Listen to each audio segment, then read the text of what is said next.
Minaliit ka ba ng mga taong hindi rin naman successful sa buhay? Relate, relate, at isa pang relate. Kwento ito ng mga taong judgmental. Sa mga panahong ito, ang dami-dami nito. Mga taong kaya nanghuhusga para lang maiangat lang nila ang mga sarili nila sa iba. Nagpapaka-perfect, nagpapaka-mataas. Sa totoo lang, hindi rin naman kagandahan ang buhay nila. Na sa totoo lang, may mga problema rin namang mabigat na sa totoo lang, may kapintas-pintas din naman na ginagawa sa buhay. Kung sino pa itong walang-wala, sila pa itong napakayapang, na akala mo napaka-perpekto ng lahat ng ginagawa sa araw-araw, na akala mo may karapatan ng husgahan ang mga tao sa paligid niya. Sa totoo lang ulit, yan ang ginagawa nila para takpan ang mga kahinaan nila.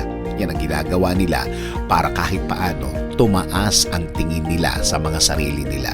In short, paraan ng pagtakas nila yan sa totoong buhay nila. Para kahit paano makalimutan nila ang mga mabibigat at mga nagpapasakit ng ulo nila na mga problema nila. Maling paraan, maling gawin.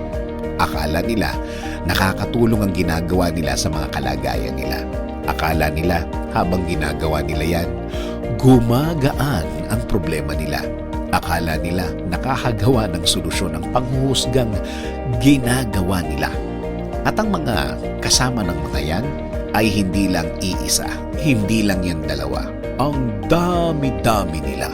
Ang ginagawa lang naman ng mga yan, nagre-recruit pa yan ng mga taong galit sa'yo. Since maganda ang kalagayan mo at natural na sa mga tao ang pagiging inggitero at inggitera, madali nilang napapadami ang mga taong galit sa'yo. At yan ang nagiging bonding nila sa isa't isa. Ang gawin kang topic at atupagin ang pang-aalipusta sa'yo. Hanapan ng mali ang buhay mo, palakihin ang mga maling nagawa mo, tapos i-compare nila sa buhay nilang hindi mo malaman anong parte ng buhay nila ang